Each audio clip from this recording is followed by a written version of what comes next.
Well, as Natalie mentioned there, the new prime minister addressed his supporters and said he would pardon his one-time protege, turned political enemy, turned coalition collaborator, Anwar Ibrahim. So will that pardon allow Anwar to become prime minister in the not-too-distant future?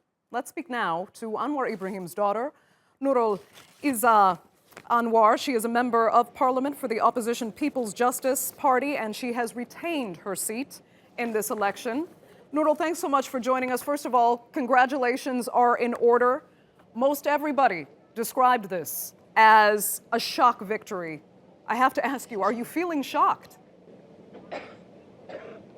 Yes, I think we were expecting change to take place by many Malaysians who have worked very hard these elections, but no one expected the tsunami that actually took place across all races. And it's a testament that Malaysians are ready for change and wanting a government that will reward and work for them, not at the expense of their coffers and their future. So it was nothing short of a shocking yet extremely euphoric victory for all of us. I can imagine.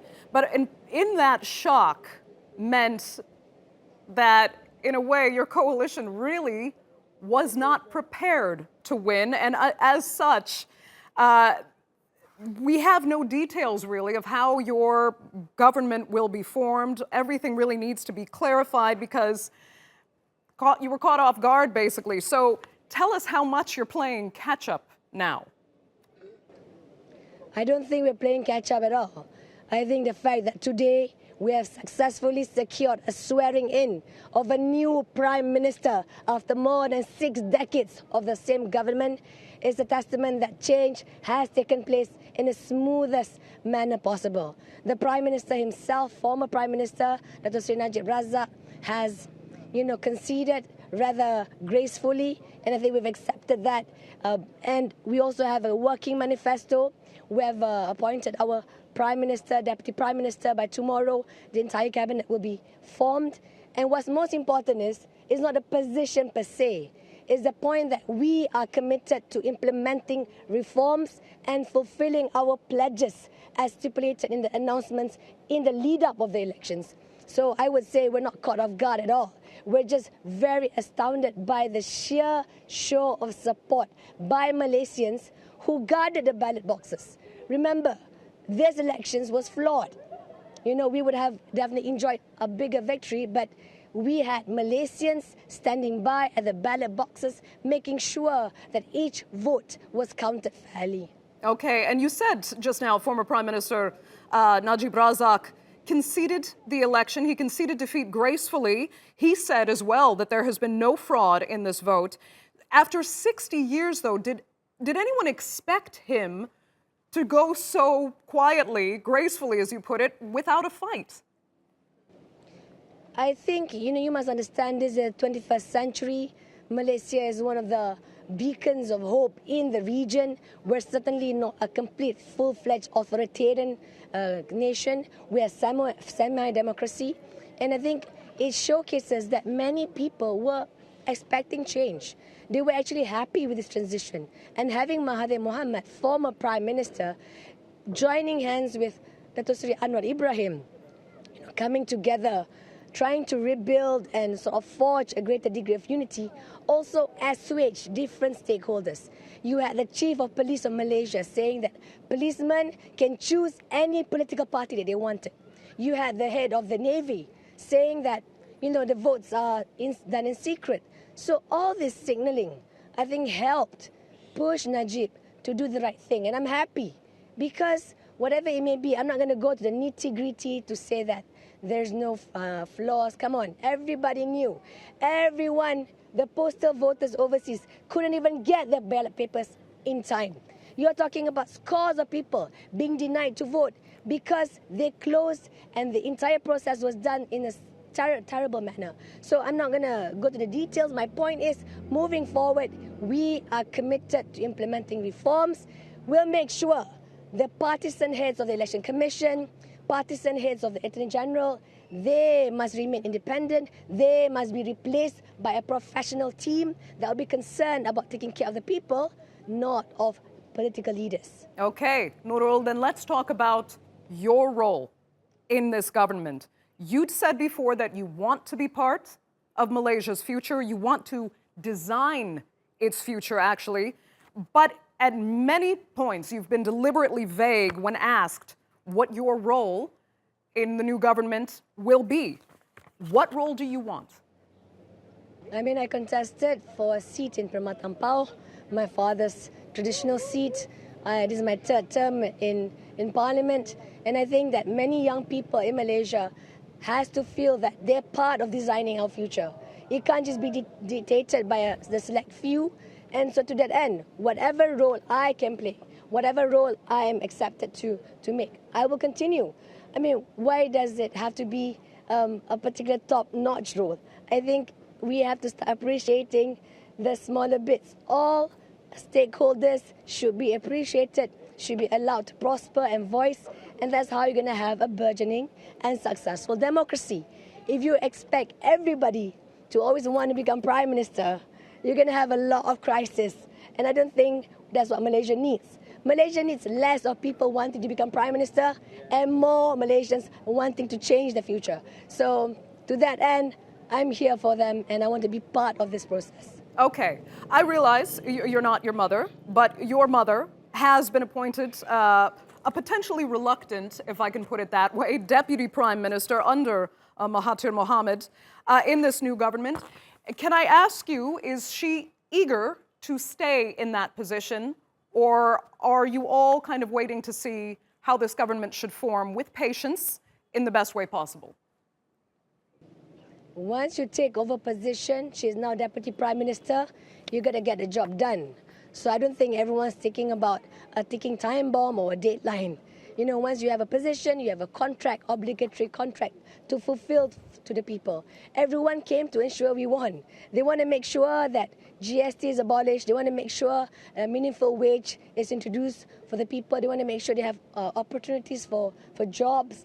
So all these things will take work. So people are not going to talk about retirement anytime soon. People are going to talk about finishing the job. Then you can consider retiring. Okay, but what do you make of the concerns? And now we'll move on to your father. All right. There is an expectation that once he leaves prison, Mahathir Mohamed, who's now 92 years old, will step aside so that Anwar Ibrahim can become prime minister. Now, the concern is that there might be the creation of a family dynasty of sorts with your mother as deputy prime minister, your father as the prime minister. What do you think Malaysia wants to see that, or will there be steps taken to make sure there's no semblance of perhaps nepotism in this new ruling coalition? Perhaps you can define the term nepotism better. Did I contest or did I not contest in elections? I've been in the reform movement and a daughter of reformasi for more than 2 decades. And I don't think I am concerned about holding any position in cabinet. I'm concerned about being an effective representative of the people. So for me, people can say whatever they want, whatever it may be. 11 years in prison, Anwar spent his life in. And at the end of the day, we're concerned about the reform movement.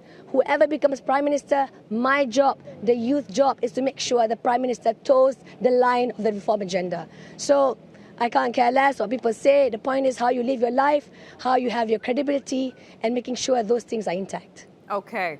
I have to ask you this. I mean, I've interviewed your father before, and he's always been so remarkably sanguine in the face of outright persecution, really. I mean, he'd spent so many years in prison, often in solitary confinement, at the hands of, people who many say trumped up charges of sodomy and corruption against him. Granted, he did make a masterful political decision in cooperating with his former persecutor, if I can say that, to win this election. But I have to ask you personally, how you, your family, and particularly your father, feel dealing now with people who had persecuted your father so badly in the past. Has all really been forgiven? Is there real trust here going forward? I think you're looking at a long process. Tun Mahathir left UMNO.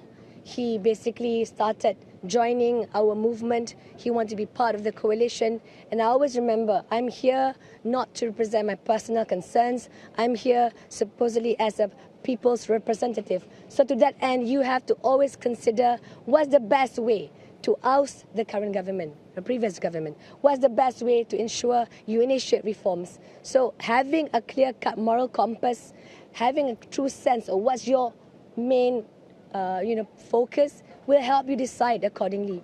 I mean, at the end of the day, of course, my younger sister started visiting our father in prison at 6. And then I had my daughter started going to prison to visit her grandfather at 6 years old.